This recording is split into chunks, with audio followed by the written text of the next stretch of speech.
Assalamualaikum warahmatullahi wabarakatuh. Waalaikumsalam. Salam Om Swastiastu, Namo Buddhaya. Salam sejahtera bagi kita semua. Yang terhormat Dr. Usman Arifin, spesialis obstetri dan ginekologi. Yang terhormat Dr. Azaki, spesialis penyakit dalam Finasim. Yang terhormat Profesor Zulis Ikawati, PhD, apoteker. Yang terhormat Ibu Dede Savero, sarjana sastra. Selamat malam para peserta webinar. Perkenalkan, saya Dr. Kemal Fanidami selaku host dalam webinar malam ini. Alhamdulillah kita panjatkan puji dan syukur di kehadirat Allah Subhanahu wa Ta'ala yang telah melimpahkan nikmat dan karunia-Nya kepada kita semua, serta salawat dan salam kepada Nabi Muhammad SAW, sehingga pada hari ini kita dapat berkumpul bersama. Apotek Geria Sehat Klaten dengan bangga menampilkan para pembicara, moderator, dan host nasional dalam webinar edukasi pertama di Kabupaten Klaten dengan tema diskusi seputar pandemi. Sekedar informasi, Apotek Geria Sehat beralamat di Jalan Kunto Wijoyo Danu, Krapyak, Merbung, Kecamatan Klaten Selatan, Kabupaten Klaten. Sebelum kita mulai webinar malam ini, mari kita nyanyikan lagu Indonesia Raya diikuti dengan Mengheningkan Cipta.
Alhamdulillah, telah selesai kita lantunkan lagu Indonesia Raya dan mengeningkan cipta. Selanjutnya webinar saya serahkan kepada moderator Ibu Dede Safero. Terima kasih Dr. Kemal. Assalamualaikum warahmatullahi wabarakatuh. Waalaikumsalam. Selamat malam para peserta webinar kita pada malam ini.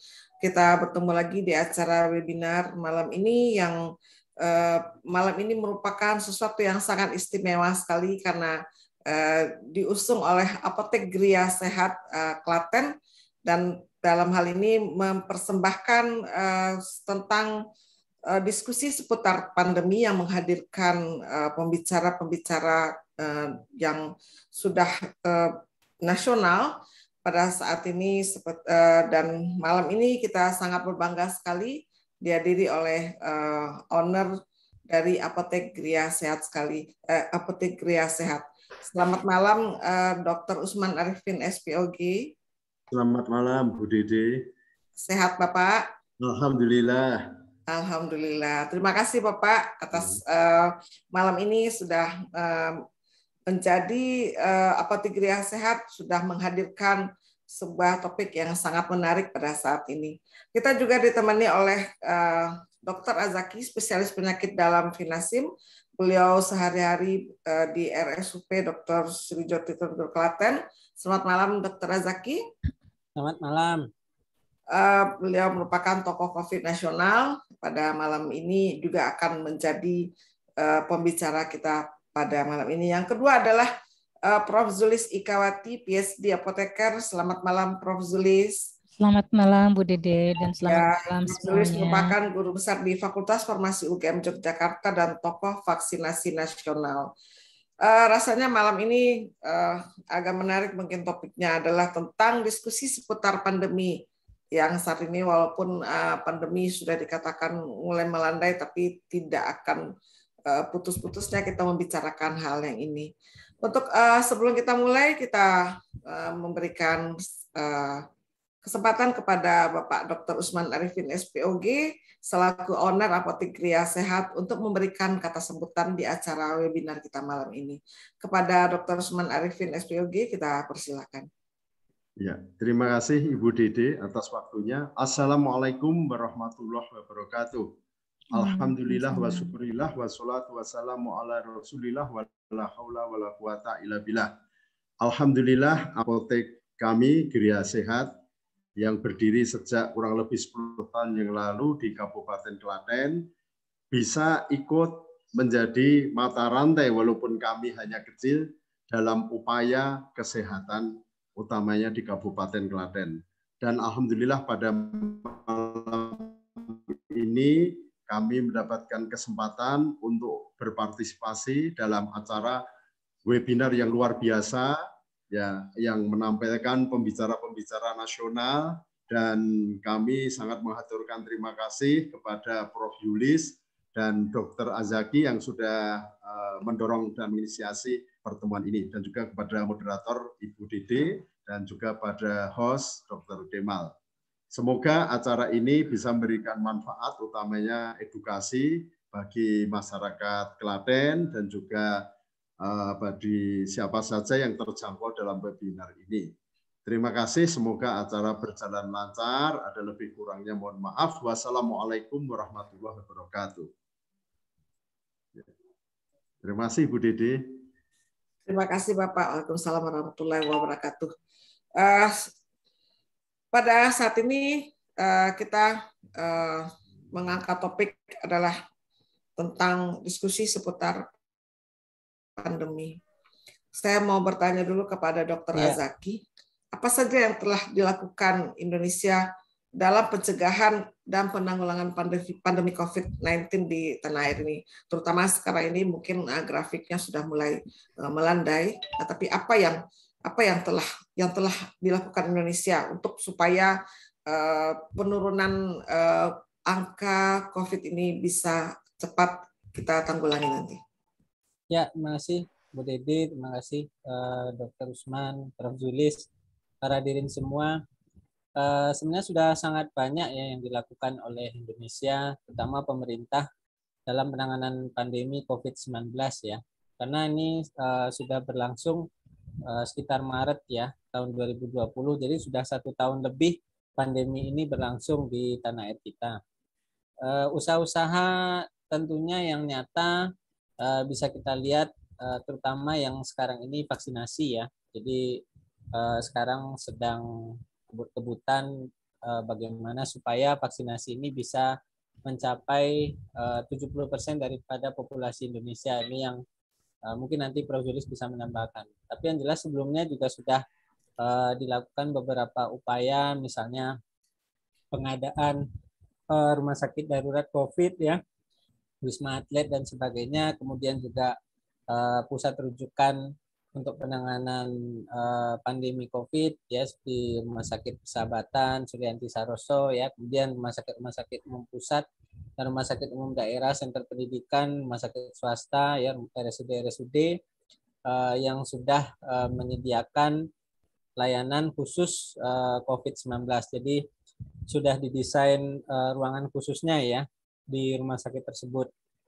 Kemudian juga mengenai protokol kesehatan ya, ini dari awal pandemi memang sudah digalakkan bagaimana edukasi ke masyarakat ya mengenai PHBS, pola hidup bersih sehat, kemudian juga 3M, 5M dan sebagainya ya, memakai masker ya, kemudian juga bagaimana tata cara isolasi mandiri ya, kemudian juga yang tidak kalah nyatanya dengan dilakukannya PPKM ya, pembatasan kegiatan masyarakat dalam skala luas bahkan sampai seluruh Indonesia.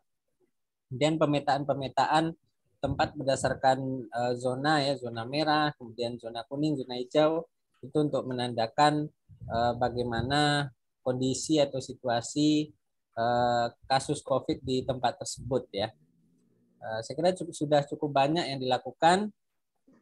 Awalnya memang kita lihat trennya naik ya, Bu Dede ya, akhir tahun kemarin, kemudian Juli tahun ini, tapi alhamdulillah ini di akhir tahun menuju akhir tahun 2021 sudah mulai turun ya. Kita harapkan ini memang benar-benar turun ya, jadi bukan penurunan yang semu, bukan karena tracing kita turun, kasusnya turun, bukan karena memang kita dikatakan standar untuk persentase swab PCR-nya masih di bawah standar WHO, tapi kita harapkan memang benar-benar penurunan dan tidak ada varian baru lagi ya, sehingga tidak terjadi gelombang daripada COVID yang berikutnya, sehingga pandemi ini bisa segera landai ya, kira-kira demikian.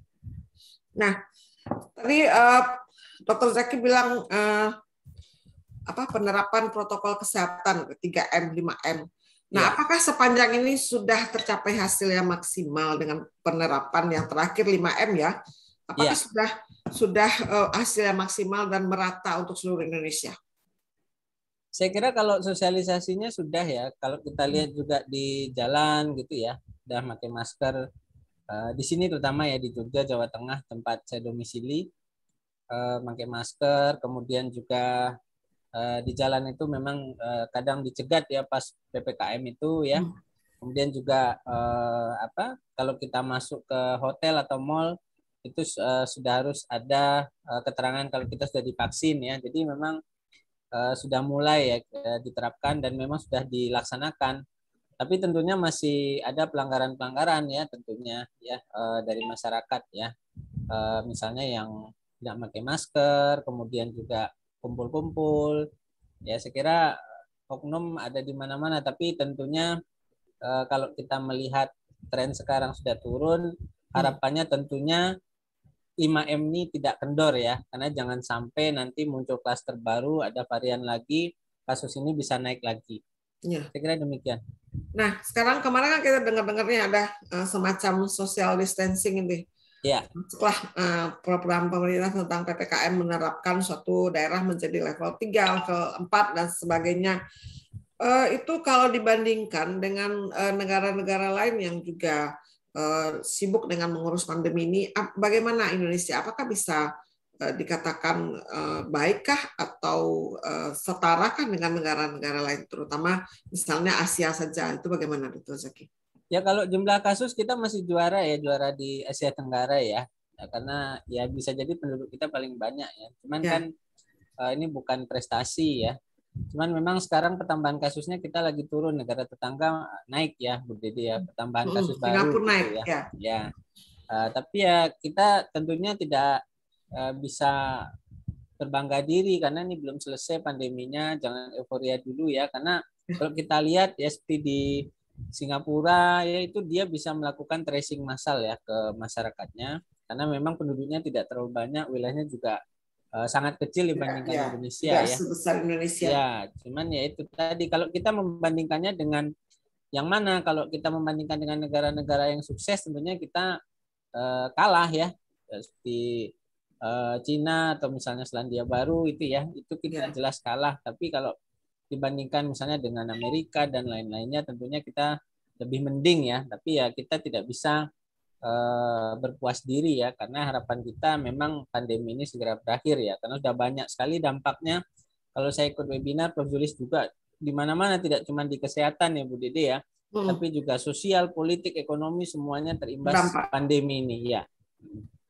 Nah, memang pandemi ini kan sangat membuat kegiatan masyarakat cukup stagnan, cukup berhenti ya, maksudnya apalagi dalam sisi ekonomi dan mungkin juga sangat besar sekali dampaknya untuk masyarakat kita dalam 2 tahun terakhir ini. Nah sekarang kita sudah lihat kalau keadaan grafik COVID ini sudah mulai melandai. Kita takutnya masyarakat itu lupa, jadi sudah menganggap, yang masyarakat kita sudah menganggap, oh ini kan grafiknya sudah melandai. Di mana-mana kita melihat situasi sudah mulai ramai lagi, acara-acara sudah mulai lagi. Nah itu bagaimana dari pandangan dunia kesehatan sendiri, bagaimana cara menghimbau supaya masyarakatnya itu tetap menjaga prokesnya? Apa yang dilakukan? Ya saya kira kalau imbauan sudah dari awal ya Bu Dede ya. Cuman di saat COVID melanda ini kita takutnya kan masyarakat kita kan suka terlena kadang-kadang. Oh ini sudah turun nih, nggak apa-apa lagi gitu. Nah itu. Ya sebenarnya kita juga ini ya tetap untuk promosi edukasi ya tetap ya, jangan sampai lengah ya, protokol kesehatan 5M dan sebagainya, vaksinasi terutama buat yang belum divaksin silakan ya, kita dorong itu supaya segera divaksin karena kita pengen mencapai target populasi yang divaksin supaya tercapai kekebalan populasi sehingga virus ini melemah sehingga pandemi bisa cepat berakhir, harapannya demikian.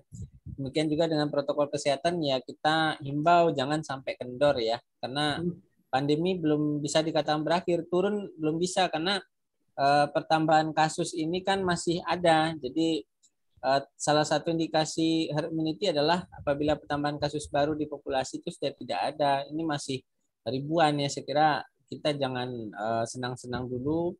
Kemudian juga kita sebenarnya kemarin saya webinar dengan para profesor dari Dikti itu saya katakan memang ini risiko juga ya untuk anak-anak sekolah ini segera luring ya, sementara anak kuliah masih daring, ada yang udah luring. Jadi memang agak ini ya kita dari bidang kesehatan dengan pendidikan misalnya, saya kira juga harus menjadi pertimbangan dari para pakar pengambil kebijakan supaya mempertimbangkan juga, karena pandemi ini saya kira belum bisa dikatakan aman ya. Jadi kalau misalnya luring ya memang ya sekarang memang tidak penuh ya kelasnya ya, dan protokol kesehatan memang harus benar-benar dilaksanakan. Jangan sampai nanti terjadi ledakan kasus lagi ya. Harapan kita demikian. Nah, sekarang kita tahu kalau setiap nakes itu kan diberikan booster ya, vaksin ketiga. Iya. Apakah sudah tercapai ke semua para nakes di Indonesia untuk diberikan booster ini? Ya kalau nakes memang sebagian besar ya saya kira ya, tapi yang penyintas tentunya belum semua ya. Jadi maksudnya yang setelah divaksin 2 yang awal kemudian kena COVID ya. Jadi memang ada jarak tertentu ya. Kalau yang kebijakan sekarang kan kalau penyintas ringan sedang sebulan setelah itu bisa ya Bu Dede. Yang berat 3 bulan. Jadi belum semua nakes sih, cuman sebagian besar udah, terutama yang belum kena COVID udah divaksin 3 kali. Oke. Nah sekarang kita melihat Dr. Zaki, grafik COVID itu sudah melandai. Nah apakah dari tenaga kesehatan sendiri sudah mencukupikah untuk mengayomi seluruh masyarakat, memberikan edukasi yang lebih lanjut lagi? Cukup nggak tenaga kesehatan kita untuk itu? Ya sebenarnya kalau edukasi bisa di mana-mana ya Bu Dede. Tenaga kesehatan kita cukup banyak, walaupun dokternya dikatakan rasionya sama penduduk Indonesia masih kurang.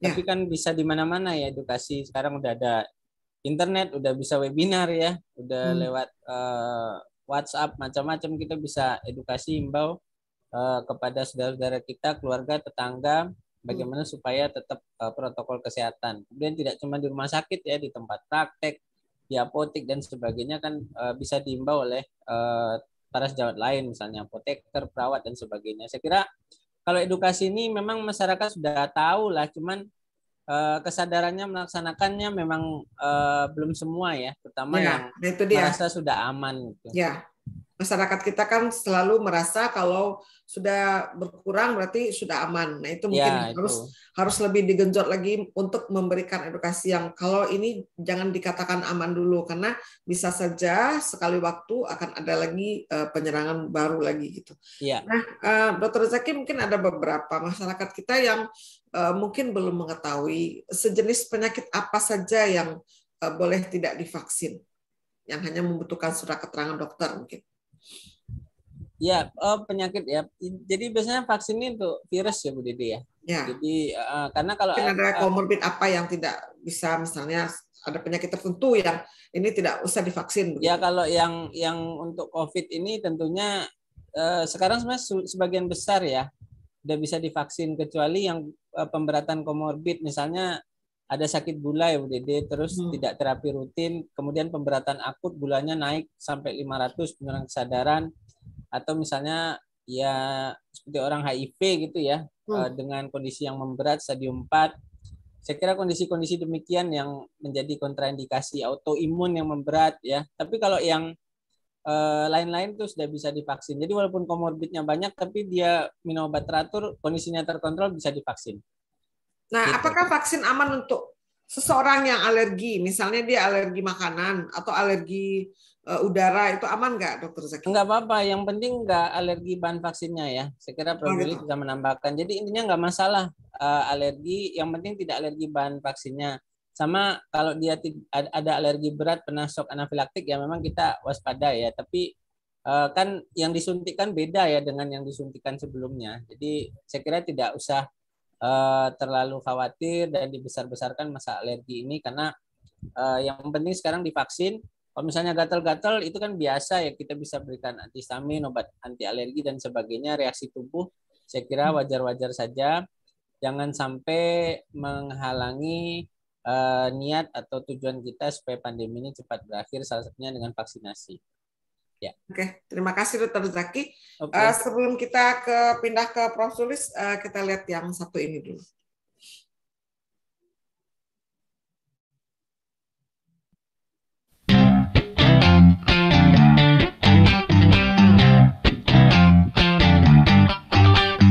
Seru belajar kebiasaan baru agar selamat selalu, ini panduan untukmu. Mau berangkat, cek suhu tubuh dulu, pakai masker selalu, yo oh oh ayo ayo.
Oke, kita kembali lagi di acara webinar kita malam ini.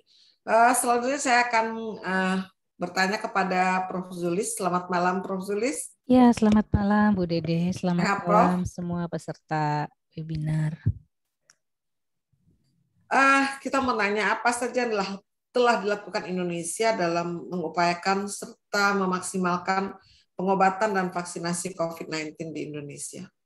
Oke, terima kasih Bu Dede atas pertanyaannya. Ya, saya kira kita bisa melihat bersama ya sejak awal pandemi COVID, itu pemerintah dalam hal ini juga sudah mengusahakan ya, tadi misalnya mendatangkan obat-obatan.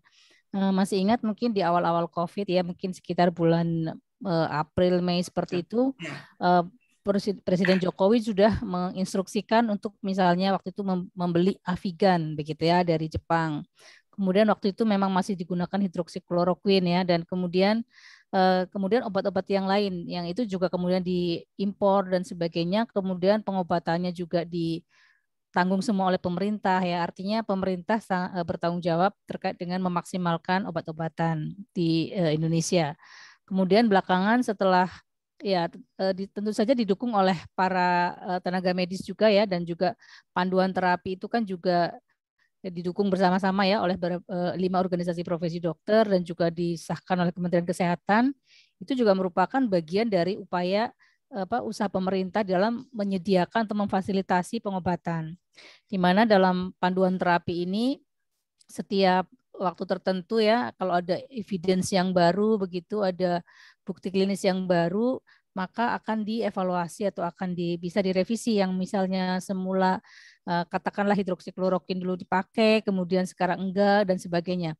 Artinya itu adalah suatu upaya fasilitas juga ya dari pemerintah untuk melindungi rakyatnya ya terkait dengan COVID-19 ini.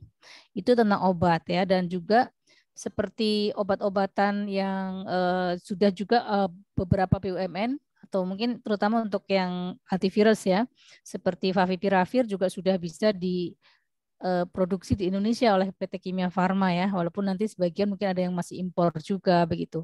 Artinya bahwa hal seperti itu sudah menjadi perhatian oleh pemerintah. Kemudian dalam hal vaksinasi juga sama, sejak mulai adanya bahwa para pengembang vaksin sudah bisa menghasilkan vaksin begitu, maka di awal-awal bahkan sebelum 2021 pemerintah sudah ancang-ancang nih ya untuk menyediakan vaksin, sehingga pada bulan Februari kalau nggak salah ya, Februari atau Maret ya, kita sudah bisa memulai program vaksinasi, dan itu pemerintah punya komitmen juga untuk tadi ya mengadakan dengan berbagai cara, misalnya dengan diplomasi tertentu ya, sehingga bisa mendapatkan berbagai vaksin yang sampai saat ini kita sudah ada 5 jenis vaksin ya mulai dari Sinovac, kemudian AstraZeneca ya, kemudian Sinopharm, kemudian Moderna dan Pfizer yang sekarang sudah bisa digunakan di Indonesia. Jadi saya kira sudah cukup ini dan pelaksanaannya juga kemudian cukup gencar ya. Kalau di Jogja sendiri Bu Dede, karena saya di Jogja, ini program vaksinasi juga sudah sangat sudah gencar sekali. Mungkin hampir 80% ya di populasi di Jogja ini sudah mulai terjangkau dengan vaksinasi. Jadi memang targetnya demikian. Mudah-mudahan provinsi-provinsi lain juga bisa mengikuti. Ya, semoga. Prof. Zulis, kita tahu saat ini kan memang program vaksinasi memang lagi sangat gencarnya. Tapi ada beberapa daerah yang kehabisan stok vaksinnya. Nah, itu bagaimana cara menanggulanginya, seperti apa? Ya, saya kira itu terkait dengan tadi ya pengelolaan ya. Jadi saya kira untuk vaksin ini kan sudah ada yang mengatur ya dari pemerintah, nanti akan didistribusikan ke dinas kesehatan, mulai dari provinsi ke dinas kesehatan kabupaten kota, kemudian nanti akan didistribusikan lagi kepada daerah-daerah seperti itu. Jadi memang memerlukan keaktifan ya, proaktif dari semua pihak ya. Nanti memang jika ada yang kurang, maka mungkin bisa disampaikan pada pemerintah atau pada pusat ya untuk bisa diadakan. Namun sekali lagi memang kita juga harus menyadari bahwa jumlah vaksin yang ada di Indonesia kan juga masih terbatas ya.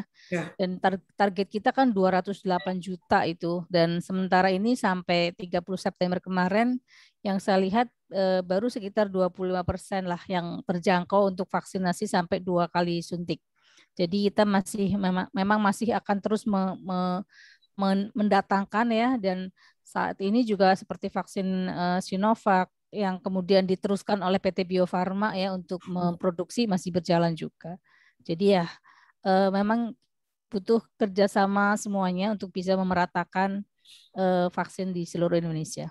Apalagi Indonesia terdiri dari beberapa pulau Betul dan daerah-daerah kecil. Ya, itu pasti ada kendala-kendala. Penyaluran vaksinnya mungkin juga terkendala dengan penyaluran ke daerah-daerah yang mungkin akan sulit terjangkau. Ya, dan mungkin yang perlu dipahamkan juga atau dipahami juga adalah bahwa vaksin itu adalah termasuk produk cold chain.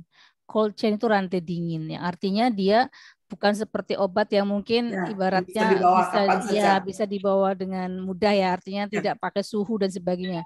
Vaksin ini suhunya harus dijaga sampai ujung ya, sampai saat diberikan ini semuanya harus terjaga gitu. Jadi ini pula yang memerlukan effort yang besar ya di dalam proses distribusinya seperti itu.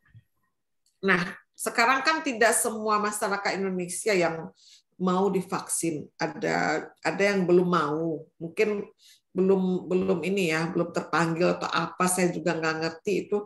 Terus bagaimana efektivitas vaksin ini? Kita sekalian bisa mana tahu ada yang memang belum divaksin di peserta webinar kita, mungkin dia bisa Prof memberitahu sebagaimana efektif vaksin ini terhadap COVID-19 sekarang ini. Ya. Walaupun ini sudah melandai ini, tapi kan tetap kita harus mengimun tubuh kita dengan vaksin itu. Ya, melandainya itu mungkin juga bisa merupakan kontribusi dari program vaksinasi, Bu Dede, karena kan juga program vaksinasi sudah berjalan sejak bulan Februari ya, dan jadi memang begini ya para peserta juga bahwa vaksinasi itu memang tidak bisa 100% mencegah paparan atau infeksi ya, karena juga tidak ada vaksin yang benar-benar 100% ampuh ya. Jadi kita tahu bahwa istilah ada efikasi ya. Efikasi itu adalah istilahnya kemanjuran dari vaksin yang itu diperoleh dalam suatu uji klinik seperti katakanlah Sinovac waktu itu disebutkan adalah 65,3%. Kemudian mungkin Sinopharm sekitar 70 sekian persen seperti itu ya. Yang itu menunjukkan bahwa memang tidak bisa dikatakan 100% pasti akan melindungi, tetapi hampir sebagian besar uji klinik ya, bahkan mungkin semua uji klinik menunjukkan bahwa walaupun mungkin tidak bisa 100% mencegah kejadian infeksinya, tetapi akan memperingan gitu ya. Jadi akan mengurangi bahkan sampai 100% terjadinya perawatan di rumah sakit, yang artinya biasanya orang-orang dengan yang divaksin itu ketika akhirnya dia pun masih terpapar COVID, ya insya Allah kondisinya lebih ringan sehingga tidak sampai harus dirawat di rumah sakit karena pemberatan begitu. Jadi saya kira ini adalah manfaat ya daripada vaksin, dan juga apa sih yang memberatkan gitu ya dari segi KIPI. Mungkin orang pada bertanya atau menanyakannya atau mengkhawatirkannya adalah efek sampingnya begitu. Nah, efek samping pada vaksin itu adalah kita kenal dengan nama KIPI atau istilahnya KIPI adalah kejadian ikutan pasca imunisasi. KIPI itu hal yang wajar gitu ya, karena memang tubuh kita mendapatkan sesuatu benda asing sehingga tubuh kita berespon ya, dalam hal ini adalah respon imun, sehingga memang bisa muncul mungkin ada yang demam, ada yang mungkin pegel dan sebagainya. Tapi itu rata-rata sebagian besar itu ringan sampai sedang, dan itu bisa sembuh dengan sendirinya, atau mungkin bisa ditambah dengan mungkin ada semacam obat-obat pengurang rasa sakit, semacam itu, obat turun panas. Dan itu istilahnya kalau ditimbang manfaat sama risiko KIPI-nya itu masih jauh lebih besar manfaatnya begitu. Jadi saya kira tidak ada yang perlu diragukan dengan hal ini, dan apalagi juga gratis ya, nggak bayar, dan ya jadi semuanya udah di support ya, jadi kayaknya nggak ada alasan juga sih kalau nggak mau, itu sayang kalau menurut saya. Nah, sekarang ada program vaksinasi massal yang masyarakat boleh memilih dia mau yang mana, mau Sinovac kah, mau AstraZeneca kah, mau Pfizer kah, mau Moderna. Nah itu kadang-kadang masyarakat kan juga bingung dia maunya apa, itu bagaimana, ada tips nggak dari Prof? Kalau tips saya, vaksin yang paling baik adalah vaksin yang tersedia dan dapat aksesnya pada saat itu. Sekarang tersedia ini semua nih. Iya, tapi gini maksud saya gini, pada saat Karena ada tawaran, masyarakat ya, memilih. iya, karena sebetulnya semuanya sama saja Bu Dede. Jadi sebetulnya semua vaksin itu sudah melalui proses evaluasi ya, yang kemudian mendapatkan yang namanya EUA ya, atau apa namanya Emergency Use Authorization. Yang itu artinya sudah dievaluasi baik keamanan maupun manfaatnya, sehingga kita nggak perlu lagi memilih-milih. Jadi asal mana yang dekat, mana yang bisa terjangkau pada saat kita ada, ya udah ambil aja gitu. Saya kira lebih ke situ. Jadi nggak perlu pilih-pilih mana yang saya mau yang mana. Nanti kita pilih-pilih nunggu yang mana. Misalnya saya mau yang Moderna aja. Tahu-tahu kita udah kena COVID duluan Bu Dede. Nggak sempat vaksin udah kena COVID. Artinya kita harus ya tadi cepet-cepet aja, kalau ada kesempatan vaksin ya kita ambil. Gitu. Mohon maaf para peserta webinar, tampaknya moderator sinyalnya kurang baik. Saya izin menggantikan Bu Dede dulu ya, untuk sementara ini sampai Ibu Dede, moderator kita ini sinyalnya kembali membaik. Malah hilang ini Bu Dede. Iya. Benar ya. Baik. Tadi pertanyaannya sampai mana ya? Tadi pertanyaan belum selesai ya? Iya, Prof ya. Sebetulnya kayaknya arahnya tuh memilihnya ya, karena kan tadi kan disebutkan bahwa efikasi dari vaksin itu bisa ada yang 65%, ada yang 94%, seperti itu ya. Cuma saya nggak tahu nih arah pertanyaannya mau kemana gitu. Apakah harus memilih? Sudah dengar? Iya, sekarang sudah dengar. Oke. Maksud saya ini kan ada seseorang yang setelah divaksin tuh setelah itu dia merasakan efeknya kayak KIPI itu.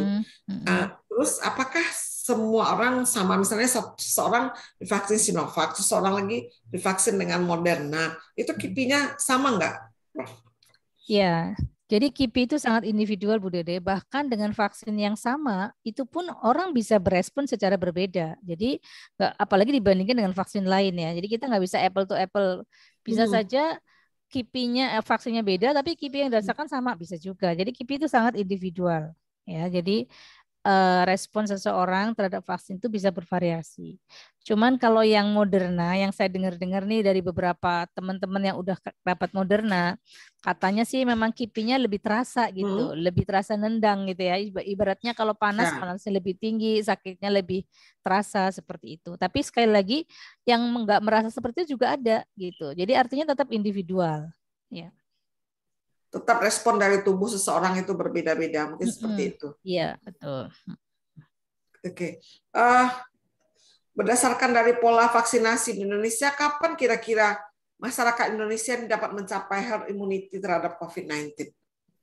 Dengan keadaan sebetulnya kalau hitungannya itu tadi, jadi kalau 70-80% populasi sudah divaksin, itu insya Allah kita akan mendekati lah herd immunity itu. Tapi kan sekarang aja kita lihat bahwa total yang targetnya adalah 208, sementara yang divaksin baru sekitar 50 sekian, sehingga kalau dihitung sekitar 24, sekian lah atau 25% begitu ya. Artinya kita masih punya hutangnya masih 75% untuk divaksin. Nah, tinggal kecepatan vaksinasinya ya. Jadi kecepatan program vaksinasinya, kemudian itu harus didukung juga oleh ketersediaan vaksinnya seperti itu. Nah, saya sendiri tidak bisa memprediksi. Jadi sekali lagi, memang pernah Presiden Jokowi menyampaikan, oh kalau bisa kecepatannya sekian per hari misalnya gitu ya. Tapi kan juga itu nggak semudah itu juga ya untuk mewujudkan ya. Jadi 1 juta suntikan kalau nggak salah waktu itu 1 juta dosis sehari gitu ya. Tapi kan barangnya ada enggak, dan kemudian ya banyak sebenarnya faktor. Tapi kalau saya lihat sih still on the track ya. Artinya semuanya masih dalam jalan yang lurus begitu ya, siratal mustaqim ya. Artinya semuanya udah bergerak menuju ke titik situ. Hanya sampai kapannya itu kan agak sulit untuk memprediksi. Kalau saya sendiri tidak bisa. Tapi mudah-mudahan ya target-targetnya sebenarnya dari pemerintah sudah ada. Jadi misalnya kapan mendatangkan vaksin apa itu sudah ditargetkan ya. Jadi walaupun kadang-kadang itu pun bisa meleset gitu ya. Walaupun pernah ditargetkan ini tapi ternyata vaksinnya itu karena semuanya vaksinnya adalah dari luar negeri semua ya, sebagian besar ya, kecuali Sinovac yang dari Bio Farma ya. Itu kan juga kadang-kadang rebutan tuh seluruh dunia. Jadi kan juga kadang-kadang kita udah merencanakan gini ternyata masih dialokasikan untuk negara lain dan sebagainya. Itu yang makanya diplomasinya untuk vaksin ini sangat penting begitu, sangat mendukung ya, sangat. Nah, makanya kita tadi ya mudah-mudahan sih bisa cepat lah by the end of 2022 ya, mudah-mudahan semua bisa tercover. Ya, setelah itu ya kita lihat bersama. Begitu Bu Dede. Oke, terima kasih Prof. Ya. Kayaknya freeze lagi deh Bu Dede.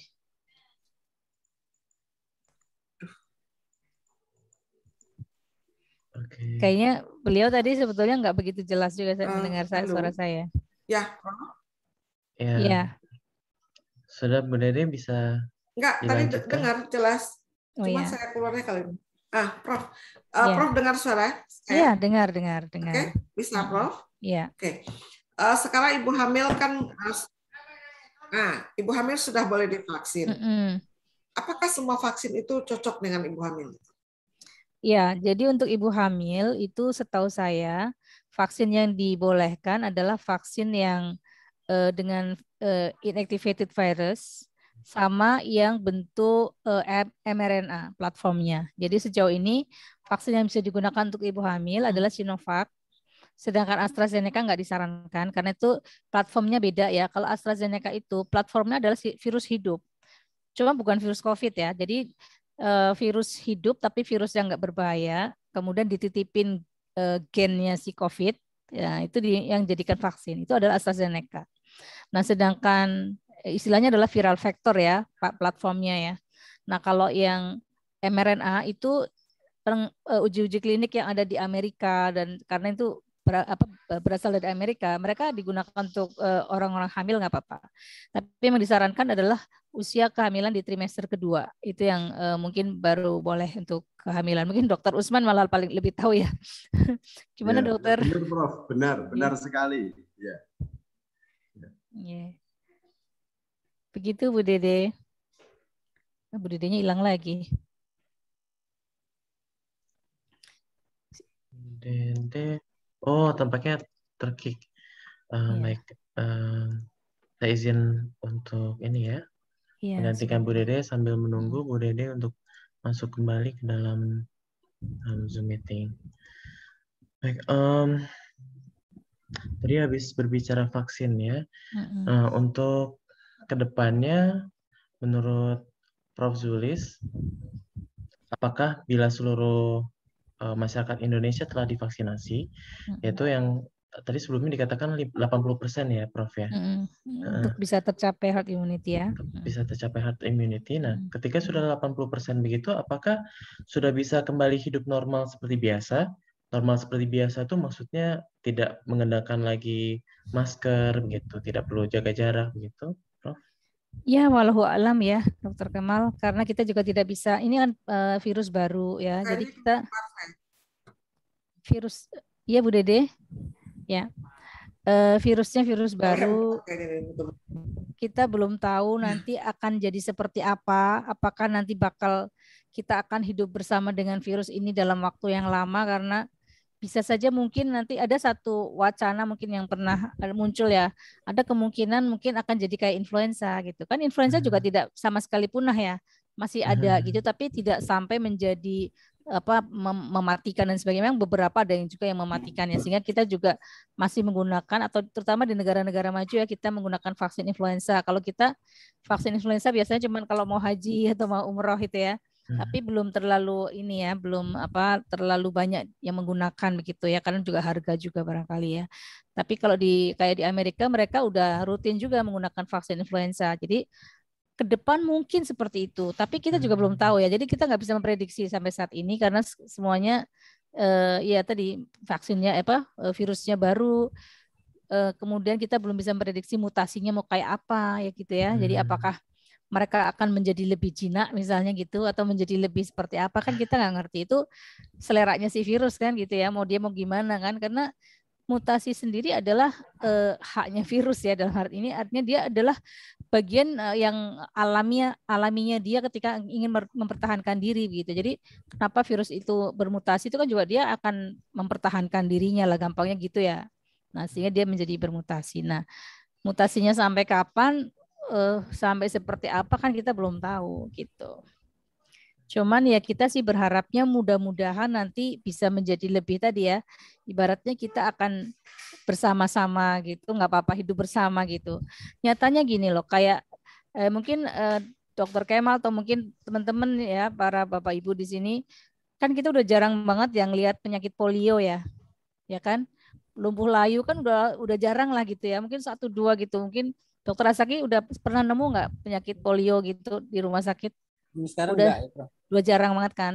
Artinya apa? Itu kenapa? Karena virusnya udah mulai hilang. Kenapa? Karena kan program vaksinasi polio kan setiap tahun ya, setiap anak selalu ada. Jadi gampangannya atau gambarannya seperti itu ya. Ketika nanti kita semuanya sudah mulai program ini terus gitu, lama-lama mungkin penyakitnya bisa hilang. Gampangnya gitu ya. Cuma itu takes so long time ya. Eradikasi polio kan juga butuh waktu ya, mungkin bertahun-tahun. Jadi memang walaupun nanti tercapai herd immunity, misalnya katakanlah 80% udah divaksin, kita tetap tidak bisa mengatakan bahwa udah bebas gitu loh. Kita kan belum tahu, makanya kalau pertanyaan Dr. Kemal, apakah bisa kita terus jadi bebas, nggak pakai masker, terusan bisa kumpul-kumpul, nah itu kita belum tahu gitu ya. Kita harus melihat ke depan kayak gimana gitu.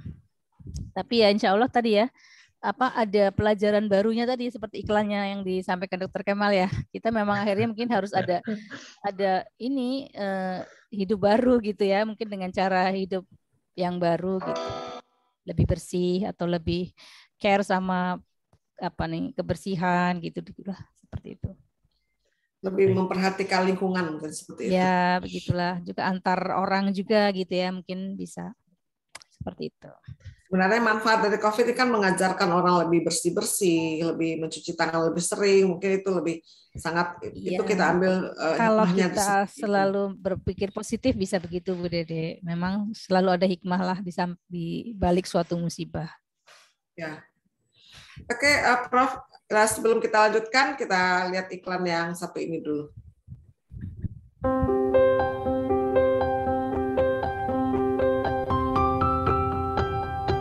Untuk anak-anak yang sekolahnya sudah diizinkan dibuka, ada panduan seru belajar kebiasaan baru yang harus diikuti ya Ayah Bunda, agar terhindar dari penularan COVID-19. Pastikan kondisi lahir dan batin anak dalam keadaan sehat. Baju yang dipakai haruslah dalam kondisi bersih. Anak harus sudah sarapan dan bawa bekal makanan sehat.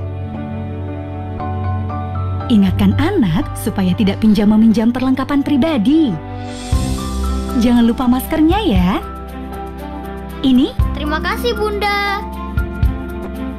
Ingatkan anak untuk cuci tangan pakai sabun setelah menggunakan transportasi publik atau antar jemput. Hindari menyentuh permukaan benda-benda, serta jaga etika batuk dan bersin selama di jalan. Jaga jarak aman di perjalanan. Jaga jarak, jangan sampai virus menyelak. Nah, yang pakai ojek online, sebaiknya bawa helm sendiri ya.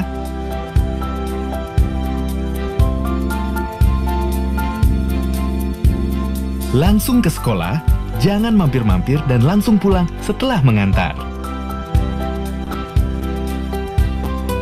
Yuk, bantu sekolah, menjaga anak-anak tetap sehat dan selamat.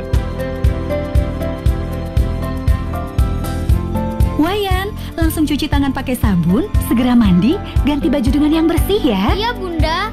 Ayah Bunda, jangan sampai terlewat panduan langkah sehat anak sekolah di tengah pandemi.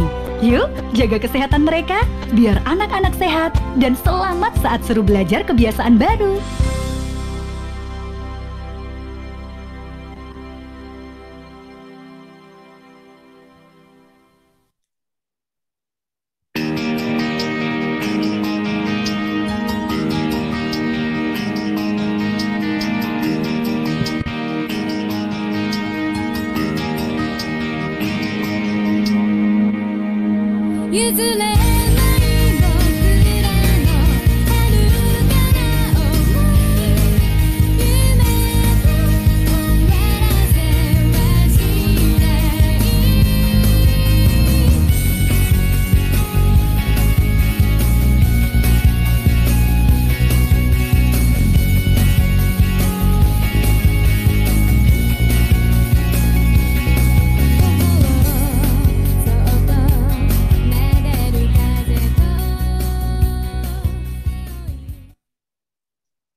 kasih. Kita kembali lagi dengan Prof. Zulis. Prof, apakah seseorang yang divaksin pertama dan kedua itu vaksinnya harus sama? Ya. Boleh berbeda? Ya, terima kasih Bu Dede. Jadi originalnya atau aslinya vaksin itu dikembangkan itu sudah ada caranya begitu. Seperti kebanyakan uji klinik itu mereka kebanyakan vaksin yang ada di dunia untuk vaksin COVID ini dikembangkan untuk 2 suntikan. Jadi efikasi yang tadi katakanlah 90 sekian atau 70 sekian atau 65 sekian itu adalah diperoleh ketika mereka mendapatkan 2 kali suntikan vaksin yang sama. Nah, ketika kemudian suntikan pertama dengan suntikan keduanya beda, kita belum tahu datanya karena uji kliniknya nggak seperti itu gitu.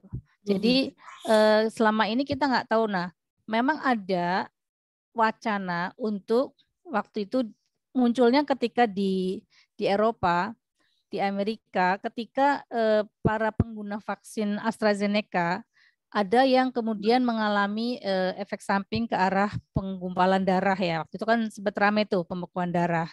Nah, itu memunculkan kekhawatiran. Kalau gitu saya udah dapat AstraZeneca, saya nanti yang kedua nggak mau AstraZeneca, takut gitu kan. Sehingga kemudian mereka mencoba untuk dengan Pfizer. Lalu ada ujinya. Jadi kemudian mereka mungkin bekerja sama atau gimana, kemudian mereka mengujikan atau mengamati begitu beberapa ada kelompok yang vaksinnya sama yang vaksinnya beda, itu kemudian dilihat seperti apa nih efikasinya maupun keamanannya begitu. Nah, yang baru diujikan setahu saya itu ya tadi baru AstraZeneca dengan Pfizer. Nah, itu juga hasilnya secara efek samping katanya adalah kalau nggak salah memang lebih banyak sedikit lah ya, maksudnya lebih banyak tetapi tetap masih dalam koridor sih, artinya tidak berbahaya sih enggak gitu. Nah sehingga kalau saya ditanya kalau tentang apakah vaksin pertama kedua itu harus sama, ya mestinya sama gitu ya, karena tubuh kita itu kan ketika divaksin yang pertama antigen itu akan dikenali oleh sel-sel memori kita gitu kan. Nah, ketika yang sel memori itu akan mengenali antigen yang sama. Jadi maksudnya ketika antigen kedua datang, ketika suntikan kedua datang, kalau itu adalah suntikan yang sama, maka nanti akan dengan cepat dia mengenali karena itu itu yang dulu datang ya. Nah, jadi kemudian dia akan memberikan respon yang lebih baik, tadi akan antibodinya meningkat tinggi. Tapi ketika yang datang itu beda, kan kayak kenalan baru lagi gitu loh. Ya kan? Jadi makanya mungkin responnya bisa berbeda gitu. Cuma masalahnya saya tidak punya datanya. Artinya memang belum ada uji klinik yang ini kalau ini kombinasi sama ini gimana, ini kayak gimana, nggak ada kan. Jadi kita nggak bisa mengatakan seperti apanya gitu, nggak bisa. Tapi kalau bahaya ya mungkin kalau memang kepeksa gitu ya, monggo aja silakan. Karena situasi stok vaksin yang sama mungkin bisa saja. Nah, itu seperti apa? Apakah mereka harus menunggu sampai vaksin yang sama datang atau bagaimana, Prof? Nah, itu memang ya itu adalah salah satu kendala di lapangan sih Bu Dede. Memang kadang-kadang itu saya kira harus merupakan ini ya kerjasama semua pihak begitu ya untuk memastikan bahwa ketika ada vaksinasi yang pertama ini, yang keduanya harus diamankan dulu gitu loh, dosis keduanya gitu. Jadi memang itu nanti urusannya panjang ya, artinya dari pengelola vaksin itu sendiri ya di dinas kesehatan dan sebagainya, ketika mereka menyelenggarakan tentu harus memastikan bahwa keduanya akan mendapatkan vaksin yang sama begitu. Jadi tapi in case seperti itu tadi saya bilang ya mungkin kalau kepeksa tadi terpaksa dapatnya beda ya udah nggak apa-apa, tapi saya kalau ditanya nggak tahu apakah itu menjadi lebih bagus atau enggak karena nggak ada datanya. Saya nggak bisa mengatakan sesuatu yang nggak ada datanya. Gitu. Tapi kalau untuk booster boleh ya? Nah, booster itu ceritanya memang agak berbeda. Jadi booster itu sebetulnya booster itu sendiri pun masih ini ya, masih bervariasi pendapatnya. Awalnya itu sempat muncul juga tadi bahwa karena kemungkinan ada penurunan kekebalan setelah suntikan kedua, maka orang berpikir kayaknya perlu booster. Tapi sebagian dari WHO sendiri masih ini harus diratakan dulu gitu loh. Jadi jangan mikir booster dulu ketika yang lainnya belum dapat vaksin sama sekali gitu. Jadi diratakan dulu, semuanya mendapatkan dulu baru booster gitu. Makanya untuk booster kan di Indonesia kita baru untuk tenaga kesehatan yang memang kita lihat paling berisiko ya, sehingga mereka mendapatkan booster. Nah, boosternya apa? Itu sebetulnya juga tidak ada datanya juga Bu Dede, bahwa apakah harus vaksin yang sama atau harus boleh vaksin beda, itu sementara ini boleh-boleh aja. Jadi pemerintah pun juga tidak mematok harus pakai apa sebetulnya. Jadi kalau melihat kebijakannya sih, karena waktu itu pas ada Moderna, dan kebetulan Moderna itu katanya efikasinya tinggi, maka dicobakan begitu ya. Nah, tapi yang kalau misalnya mau dengan Sinovac juga sebetulnya nggak apa-apa juga. Jadi bisa aja menggunakan booster yang lain. Sekali lagi datanya belum ada. Ini Bu Dede ngilang lagi ya?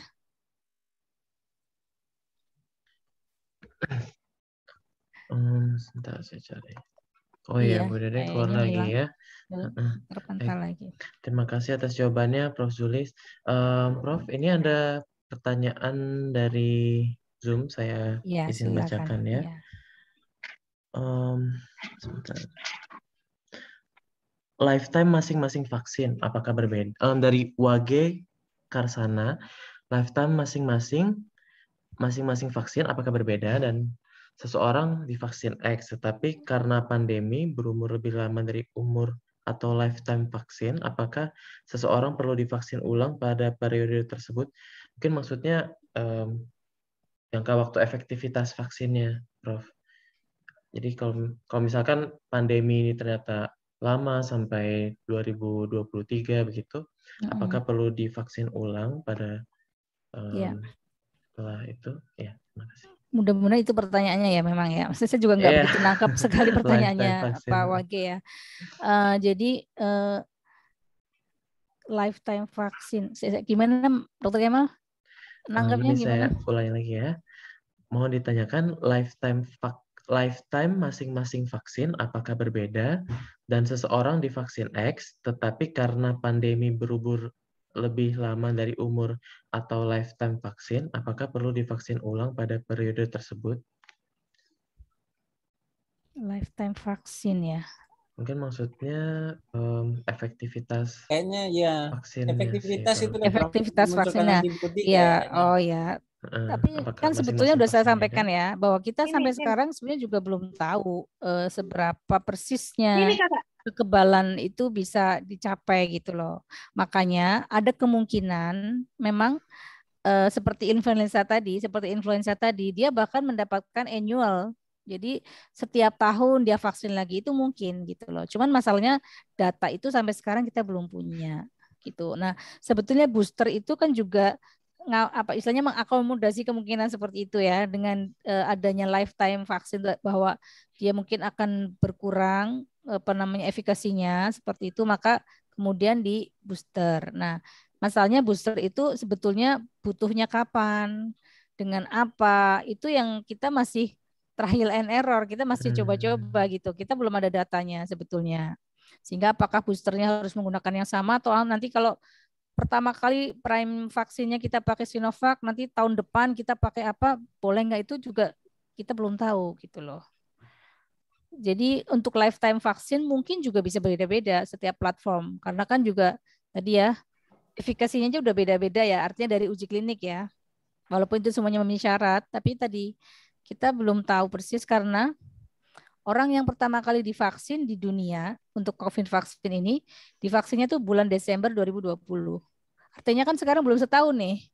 Artinya kita belum tahu dalam setahun ini apakah dia masih terjaga atau enggaknya, kan data itu belum. Jadi apalagi yang divaksinnya baru kemarin bulan Maret, misalnya gitu kan, belum sampai setahun. Nah, kita belum tahu nih apakah dalam setahun ini kita bisa masih masih kebal atau enggaknya, kan belum tahu. Nah, makanya kita semuanya masih serba baru ya ini. Jadi kita belum, banyak hal yang memang belum kita ketahui. Itu Dokter Kemal. Terima kasih atas jawabannya Prof. Zulis. Dan Dokter Azaki, ada yang mau ditambahkan? Ya, mungkin saya kira kita tidak cuma melihat mungkin dari antibodi turun sampai 0 ya Prof. Kita juga kan melihat kemungkinan virusnya melemah. Jadi walaupun divaksinnya udah lama ya, terus antibodinya sudah 0, tapi kalau di populasi itu sendiri sudah tercapai herd immunity kan tidak harus di booster lagi. Saya kira untuk booster ini pertimbangannya banyak ya. Kemudian juga kondisi tiap-tiap negara ya, Dr. Kemal kan beda-beda. Jadi memang benar Prof. Zulis kan ini belum selesai, jadi belum ada data yang settle ya untuk kemungkinan masyarakat atau populasi itu harus di booster setiap jangka waktu tertentu. Jadi memang kita harus wait and see, kita lihat dulu ya, Dr. Kemal ya. Ya, yang penting tercapai dulu. Ya, tercapai dulu lah yang cakupannya 80% itu kalau bisa itu, kan gitu. Ya, itu yang penting ya untuk mencapai itu dulu gitu. Ya, Bro. Makanya program ini harus kita dorong terus sampai tercapai gitu. Baik. Terima kasih atas jawabannya Dr. Zaki. Bu Dede sudah masuk kembali? Ya. Oke. Oh ya. Itu pertanyaan dari Pak Bambang tadi ya, Pak Kemal bacakan. Pak Wage Karsana. Oh. Ini dari Dr. Wiwi Irawati. Mohon izin bertanya untuk ibu hamil yang belum dapat TT, mana yang lebih dahulukan, TT atau vaksinasi COVID-19? Prof. Zulis yang... Ya. Mungkin nanti Dokter Usman lebih paham nanti untuk yang ibu hamil-hamil ini ya. Gimana dokter? Mungkin Dokter Usman dulu mungkin kalau untuk ibu hamil dokter. Ya, untuk vaksinasi ini memang sebaiknya sesuai jadwalnya. Jadi mana yang lebih dulu diharuskan melakukan vaksinasi, misalnya TT dulu, kemudian kalau memang untuk COVID-19 juga COVID-19 dulu, yang penting terpenuhi syaratnya pada usia kehamilan di atas 12 minggu. Jadi tidak masalah itu mana yang dahulu. Mana yang lebih dahulu? Ya, mana yang lebih dahulu. Baik. Tapi kan tetap bertanya kepada dokter yang memeriksa ibu hamil itu ya dok ya, begitu ya? Sebenarnya untuk vaksinasi COVID-19 ini tidak perlu harus ada surat rekomendasi dari dokter atau dokter spesialis apalagi. Jadi cukup sesuai dengan pedoman. Namun kenyataannya di masyarakat ini masih hampir tiap hari itu masih ada sering yang bertanya, ini boleh enggak? Takut ya dok kayaknya dok. Ya masih memang sebagian besar itu masih ada rasa was-was, padahal sebetulnya sudah ada pedoman yang bisa dilakukan oleh setiap petugas kesehatan, dan petugas kesehatan pun sudah diberikan jalur andai kata menemui masalah untuk konsultasi pada konsultan yang ditunjuk oleh Perhimpunan Obstetrik Ginekologi Indonesia. Tiap kabupaten ada. Kebetulan di Klaten saya sendiri yang ditunjuk. Jadi tidak perlu masyarakat bertanya, tapi petugasnya bertanya. Jadi untuk lebih mempermudah dari peserta untuk vaksin. Jadi intinya vaksin. Vaksin apa saja boleh. Gimana? Satu lagi nambahkan mungkin ke teman-teman dokter umum lebih pede ya Dr. Usman ya, karena panduan itu sudah ada sebenarnya. Jadi memang untuk kasus-kasus yang sulit saja yang sebenarnya sebaiknya dikonsulkan. Cuman kadang teman-teman di lapangan ini takut-takut ya, karena ini virus baru, takut-takut sampai malam-malam saya di bel itu loh. Saya benar sekali. Ketua Pokja. Nah itu tadi masih ada orang yang minta konsultasi, katanya disuruh petugas kesehatan untuk bertanya boleh tidak divaksin. Ini kan malah jadi memperlama. Ya. Terima kasih Dr. Usman. Mungkin nambah sedikit Bu Dede. Nambah sedikitnya tadi mungkin jarak ya. Jadi mungkin ada yang sering ditanyakan adalah selain tadi duluan mana gitu, tadi Dr. Usman udah menjawab. Kemudian misalnya udah katakanlah TT duluan. Itu kemudian kapan boleh kemudian dapatkan vaksin COVID? Itu jaraknya berapa lama gitu? Itu kadang juga sering ditanyakan. Jadi sekali lagi karena ini merupakan vaksin baru, jadi makanya kita menggunakan prinsip kehati-hatian ya. Jadi memang disarankan ada jeda gitu ya, sekitar mungkin 3 bulan gitu ya dok, atau gimana dok? Perlu nggak sampai segitu? Atau 1 bulan sudah cukup? Hemat kami seperti vaksin TT, ini adalah vaksin yang sudah teruji selama puluhan tahun. Jadi satu, hampir tidak ada KIPI, rendah sekali KIPI-nya. Kemudian juga efektivitasnya juga sangat tinggi. Dan saya yakin juga itu tidak ada interaksi dengan vaksin yang lain. Ya, misalkan vaksinasi misalkan untuk hepatitis B itu juga tidak timbul. Tidak ada interaksi ya dok ya. Ya. Artinya berarti bisa nggak terlalu artinya agak berdekatan gitu nggak apa-apa nggih dok? Saya kira tidak masalah, karena kalau menunggu 3 bulan nanti kurang bisa melindungi ibu hamil nanti. Iya, betul, betul. Jadi malahan nanti Nanti takutnya udah kena keburu, COVID duluan ya, Dok, ya misalnya ya. ini belum persalinan nanti kena COVID. Iya, iya. Baik.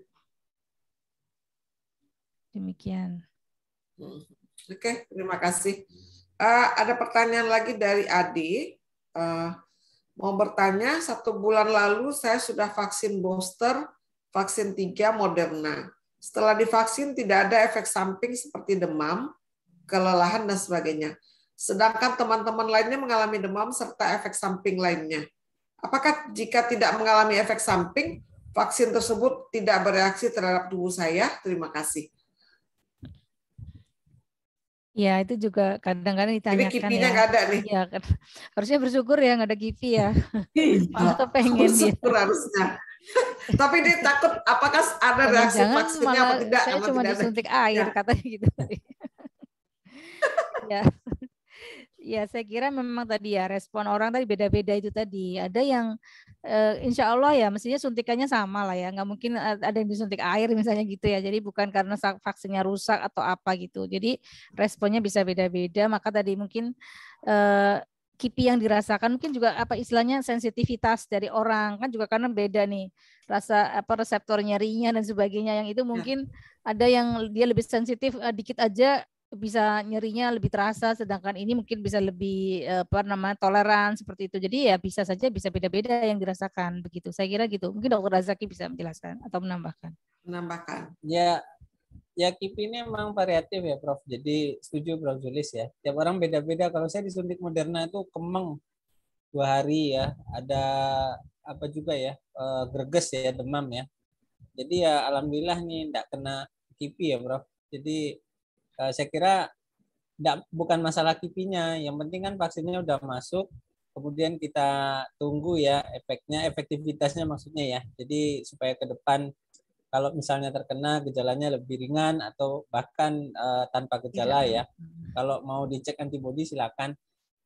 Kalau dari teman-teman sih memang kadar antibodinya jauh naik ya, karena secara patofisiologi memang kan kalau udah 2 divaksin yang pertama itu ya, kalau nakes dengan Sinovac ya, itu dia sudah ada sel memori. Jadi kalau di booster lagi itu dia akan melambung ya kadar antibodinya, dan karena tubuh kita juga sudah mengenali ya terhadap virus itu yang sebelumnya diinaktivasi ya. Jadi sebenarnya beruntung nakes-nakes mendapat booster ini karena untuk perlindungan ya, karena kita di garda terdepan pelayanan memang resiko terpaparnya sangat tinggi. Jadi saya kira tidak masalah ya. Alhamdulillah kalau nggak ada kipi ya Prof ya. Terima kasih. Terima kasih Dr. Zaki. Prof Zulis, kalau masyarakat itu mendapat vaksin 1 Moderna, vaksin 2 Moderna, apa perlu booster juga?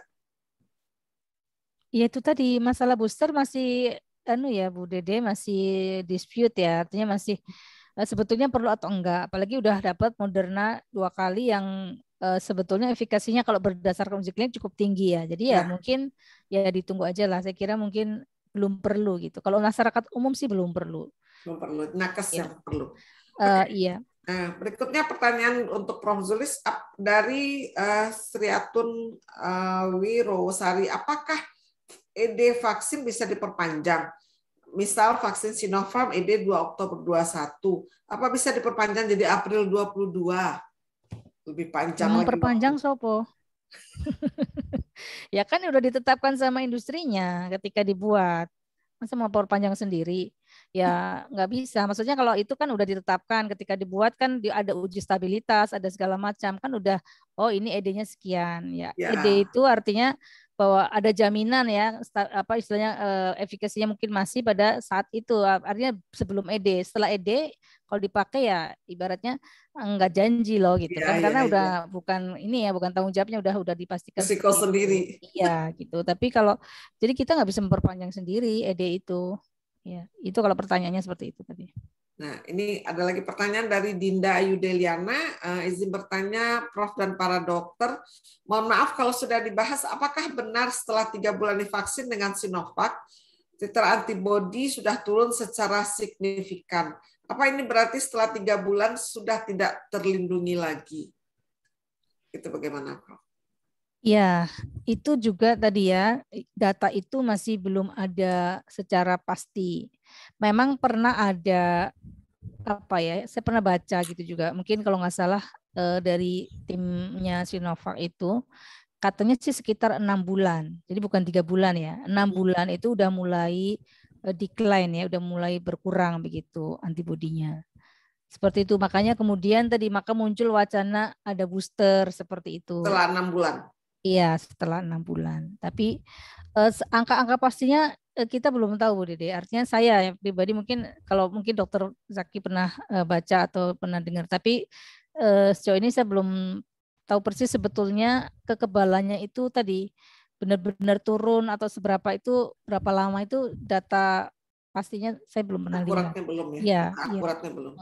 Gimana Dokter Zaki? Ada tambahan? Data pastinya memang belum tahu ya, Prof. Tapi dari sejawat memang 6 bulan, Prof. Dia ngecek antibody lagi itu sudah turun, Prof. Terus kena COVID. Jadi ada laporan. Iya, memang waktu itu saya pernah sempat baca, mungkin makanya kayaknya di tetap sekitar itu pernah dilaporkan, kalau nggak salah ketua siapa itu yang ngomong gitu, pokoknya yaitu sekitar 6 bulan begitu. Mulai turun lagi. Tadi Dokter Zaki bilang ada sejawat yang 6 bulan itu batasnya 6 bulan turun lagi. Kalau masyarakat awam itu bagaimana dia tahu 6 bulan ini tidak sudah ada penurunan dari vaksinnya? Itu bagaimana? Harus dicek Bu Dede. Nah, jadi, itu apakah semua masyarakat kita bisa teredukasi untuk seperti itu? Ya sebenarnya saya sering diskusi juga sama Prof. Zulis ya, perlu enggaknya dicek. Saya nggak pernah cek antibody. Jadi sebenarnya kalau divaksin itu sebenarnya kan manfaatnya adalah kan untuk ini ya, antibody kita. Jadi kalau kena kita kan gejalanya ringan atau tanpa gejala. Jadi kalau kita misalnya tanpa gejala setelah divaksin kan berarti sebenarnya secara logika vaksinnya bekerja dengan baik gitu ya Prof ya. Jadi kepentingan untuk kita cek-cek terus antibody kan sebenarnya juga tidak terlalu penting ya, tapi memang kalau pengen mengetahui efektivitas ini vaksin kan beberapa sejawat dia cek antibody setelah sekian bulan, atau mungkin orang ketika dia kena ya itu baru timbul kesadaran untuk cek antibody. Jadi saya kira memang antibody juga mahal ya ceknya, jadi tidak di program gitu. Iya. Jadi pemerintah waktu itu kalau nggak salah Kementerian Kesehatan sebenarnya tidak menyarankan juga harus cek antibody gitu. Apalagi kalau itu malah bikin bingung gitu ya. Karena tadi bahwa kekebalan itu nggak semata-mata dari antibody, karena antibody itu kan kekebalan spesifik ya, sistem imun spesifik ya. Sedangkan kekebalan kita nggak cuma itu, ada kekebalan non spesifik juga yang melibatkan sel-sel kayak makrofag dan sebagainya, itu nggak terukur gitu loh, nggak bisa diukur seperti itu, sehingga ketika kita ngukur antibody belum tentu antibody tinggi itu pasti nanti mungkin kekebalan yang lain juga tinggi, atau sebaliknya. Oh, antibodinya kok rendah ya, tapi sebetulnya dia bisa lebih sehat, artinya kekebalan juga tetap baik gitu ya. Artinya nggak bisa langsung related seperti itu. Apalagi antibody yang diukur kalau untuk di klinik-klinik biasa itu kan antibody yang antibody secara utuh gitu ya mungkin ya. Tapi sebetulnya antibody yang untuk menetralkan virus ada namanya neutralizing antibody. Nah, neutralizing antibody itu ngukurnya nggak semudah itu. Artinya itu ada cara khusus gitu loh untuk mengukur ya, sehingga kadang-kadang mungkin walaupun antibody tinggi tapi jumlah neutralizing antibody-nya rendah ya mungkin akan menjadi beda lagi kekebalannya. Seperti itu Bu Dede. Artinya ketika apalagi orang awam ya, orang kesehatan aja kadang-kadang masih bingung nih dengan ini ya. Yang tahunya harus vaksin 1, vaksin 2, setelah itu selesai. Nah kan masyarakat kita tahunya begitu. Dia belum teredukasi dengan dia harus cek antibody setelah sekian bulan, dia belum tahu hal yang seperti itu. Iya, dan memang tidak harus Bu Dede. Maksudnya justru tidak harus cek antibody seperti itu. Yang penting jaga protokol kesehatan seperti itu mungkin yang lebih kita dorong. Oke, jadi setelah vaksin 1, vaksin 2 tetap dengan prokesnya. Ya. Untuk Profesor lagi nih dari Bapak Abdul Haris, saat ini vaksin masih direkomendasikan untuk usia di atas 12 tahun. Jadi untuk usia di bawah 12, apa tidak berisiko tinggi jika harus mulai beraktivitas seperti TK, SD, sudah mulai masuk ke sekolah. Padahal usia mereka di bawah 12 tahun dari sisi imunitas kan lebih rendah. Nah itu bagaimana Prof? Ya, memang sebetulnya kita membutuhkan juga vaksin yang untuk usia 12 tahun ke bawah. Masalahnya barangnya belum ada, gitu aja. Jadi sebetulnya kayak vaksin-vaksin yang selama ini dipakai oleh anak-anak kan itu banyak juga kan. Artinya kan sebetulnya anak-anak juga biasa aja tuh mendapatkan vaksin ya. Jadi itu hal yang wajar atau hal yang biasa sebetulnya. Hanya saja khusus untuk COVID ini uji kliniknya belum sampai ada yang digunakan di bawah 12 tahun sehingga belum ada yang berani merekomendasikan semua badan otoritas yang menyetujui tentang vaksin belum bisa menyetujui untuk penggunaan di bawah itu karena belum ada data. Itu aja sih sebetulnya. Tapi insya Allah ketika mungkin nanti sudah ada datanya, misalnya vaksin mana sudah melakukan ujinya di bawah untuk anak-anak dan kemudian itu aman, ya udah, maka mungkin akan bisa digunakan untuk anak-anak juga. Jadi sementara untuk anak-anak di bawah 12 tahun memang kita tetap harus hati-hati nih menjaganya gitu ya. Toh secara aktivitas mereka juga belum yang sangat banyak kayak yang 12 tahun ke atas kan memang udah kayak SMP itu kan memang kegiatannya udah lebih ini ya karena udah lebih besar ya. Tugas sekolah juga lebih banyak. Tahun ke bawah kan masih SD tuh masih bisa di rumah lah seperti itu. Jadi memang seperti itu. Mudah-mudahan cepat ada untuk mudah-mudahan bakal akan tahun, ada. Jadi orang tua juga tidak was-was lagi kalau anaknya sudah tatap muka sekolah. Nah berikutnya juga untuk dari Signi, izin bertanya Prof terkait vaksin booster Moderna bisa sampai berapa lama ya antibodinya bisa bertahan? Kemudian untuk booster Moderna apakah juga harus vaksin 1 dan 2 juga seperti Sinovac? Ya, pertanyaannya belum ada yang bisa saya jawab ya. Jadi Moderna tadi berapa lama antibodinya kan kita udah barusan ngomong tadi. Kita belum tahu, belum ada data. Either itu Sinovac atau jadi mungkin kalau Sinovac 6 bulan itu pun ya katanya gitu. Tapi saya belum pernah lihat secara apa publikasinya atau apa tertulis ada data bahwa menurun gitu. Saya belum pernah lihat.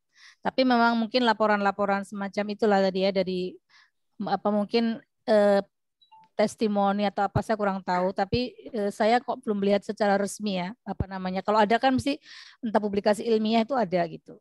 Nah, atau ini hanya orang per orang yang muncul? Iya, artinya mungkin masih di antara sekian banyak mungkin begitu. Ya. Nah, Moderna juga gitu. Jadi kita juga belum tahu. Saya belum baca atau belum pernah menemukan publikasi ataupun data terkait dengan berapa lama nih kekebalannya itu tadi atau berapa lama antibodinya akan bertahan tinggi dan mulai turun kapan, itu saya belum bisa jawab.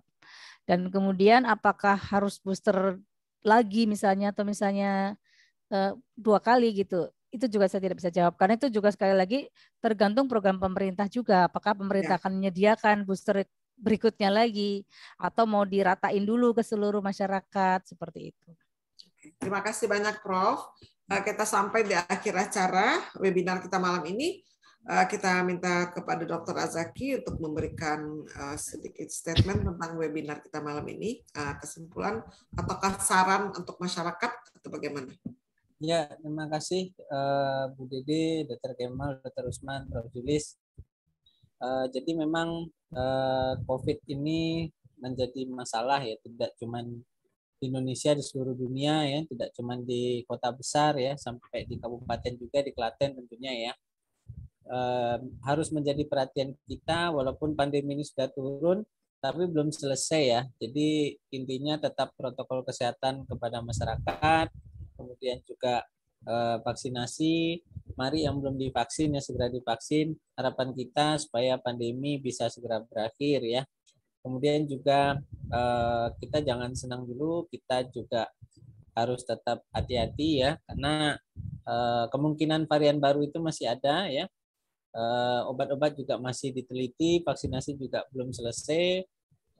Tetap kepada masyarakat waspada ya, sampai memang benar-benar pandemi ini segera berakhir ya. Kita harapkan semua dengan berakhirnya pandemi, kita tidak cuman new normal ya, kita kembali seperti dulu ya sebelum pandemi. Kalau memang tadi dikatakan Prof. Julis bisa jadi ya virusnya melemah seperti flu, ya nanti ya kita bisa kembali normal. Harapannya demikian ya. Mungkin dari saya sekian dulu. Oke, terima kasih Dr. Azaki. Prof. Julis, kita minta sedikit kesimpulannya tentang webinar kita malam ini. Ya, terima kasih Bu Dede. Jadi kalau saya tadi melihat bahwa cakupan imunisasi atau vaksinasi itu masih jauh ya dari target, yaitu kita masih harus mengejar 75% lagi dari target, maka kita mendorong atau sangat minta dukungan kontribusi dari sejawat semuanya dan juga masyarakat untuk mendorong program vaksinasi ini ya. At least itu adalah salah satu ikhtiar kita begitu.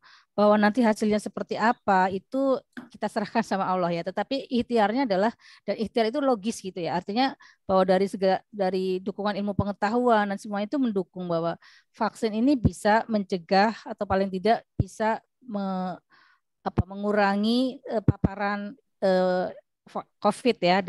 Dalam hal ini mudah-mudahan nanti akan bisa mengakhiri pandemi walaupun kita belum tahu persis akan sampai kapan, tetapi kita masih membutuhkan tadi ya berbagai modalitas tadi antara lain vaksin, dan kita harus mendukung vaksinasi ini ya supaya nanti bisa tercapai herd immunity begitu.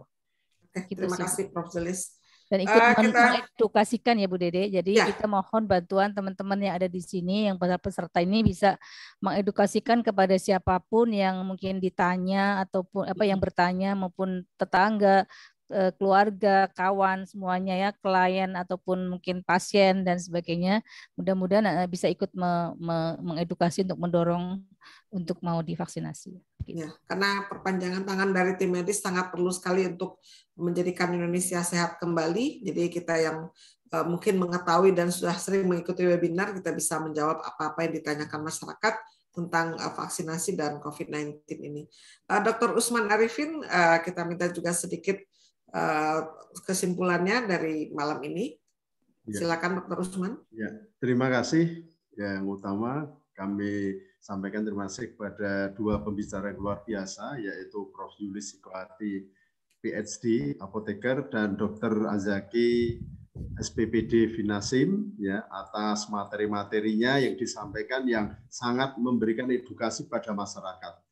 Harapan kami, masyarakat akan semakin sadar ya terhadap wabah yang menimpa kita, sehingga mudah-mudahan di kemudian hari kita bisa terbebas dari wabah ini.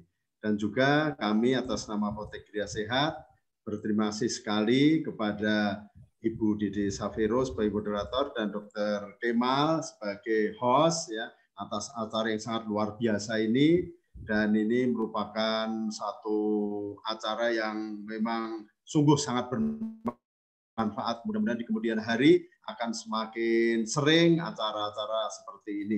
Terima kasih. Wassalamualaikum warahmatullahi wabarakatuh. Waalaikumsalam warahmatullahi wabarakatuh. Senang sekali Dr. Usman Arifin melalui webinar kita bisa berkenalan dengan siapa saja, termasuk dengan Pak Dr. Usman Arifin yang jauh di Klaten ya, dari tempat saya dari Padang ini. Oke, terima kasih peserta webinar. Kita berakhir acara pada malam ini. Kita minta terima kasih kepada Dr. Usman Arifin, SPOG dari Apotek Gria Sehat yang telah menyelenggarakan webinar ini dan telah mengedukasi masyarakat melalui webinar nasional yang kita adakan malam ini. Terima kasih juga kepada narasumber kita Dr. Azaki, spesialis penyakit dalam Finasim. Terima kasih juga ke Prof. Zulis Sikoati, PhD apoteker yang telah bersedia menjadi narasumber pada malam ini. Saya Ibu Dede Safero mohon pamit di acara webinar malam ini. Kita bertemu lagi di acara webinar berikutnya dengan topik yang sangat menarik. Wassalamualaikum warahmatullahi wabarakatuh. Saya kembalikan ke Dr. Kemal. Waalaikumsalam warahmatullahi wabarakatuh. Alhamdulillahirrabbilalamin. Terima kasih Bu Dede Safero yang telah bersedia menjadi moderator dalam webinar malam ini. Terima kasih kepada Dr. Usman yang telah bersedia memberikan opening speech dan closing speech pada webinar malam ini. Terima kasih banyak terutama kepada para pembicara kita yang luar biasa, Dr. Azaki dan Prof. Zulis yang telah berbagi ilmu kepada kita semua. Tidak lupa saya ucapkan terima kasih kepada Apotek Gria Sehat Klaten yang telah menyelenggarakan kegiatan webinar malam ini. Telah tiba saatnya kita di penghujung acara. Terima kasih atas perhatian para peserta webinar. Untuk e-sertifikat akan dikirimkan dalam jangka waktu 7-14 hari. Lalu untuk mendapatkan e-sertifikat, para peserta dapat mengisi link registrasi yang ada di chat Zoom. Dan bagi peserta yang terlambat masuk, serta tidak sempat menyaksikan keseluruhan webinar interaktif malam ini, para peserta dapat menyaksikannya di YouTube. Sekian dari saya. Mohon maaf atas segala kekurangan dari kami. Semoga apa yang kita dapatkan dalam webinar malam ini bermanfaat. Wassalamualaikum warahmatullahi wabarakatuh. Waalaikumsalam warahmatullahi wabarakatuh. Terima kasih. Terima kasih, Prof. Ya, sama-sama. Terima Dr. kasih, Usman, Dokter terima kasih banyak. Usman. Terima kasih, Prof, Ki. atas ilmunya. Sama-sama, Dokter. Terima kasih, Dokter Usman. Iya. Pamit saya. Ya, saya izin tutup Zoom-nya ya.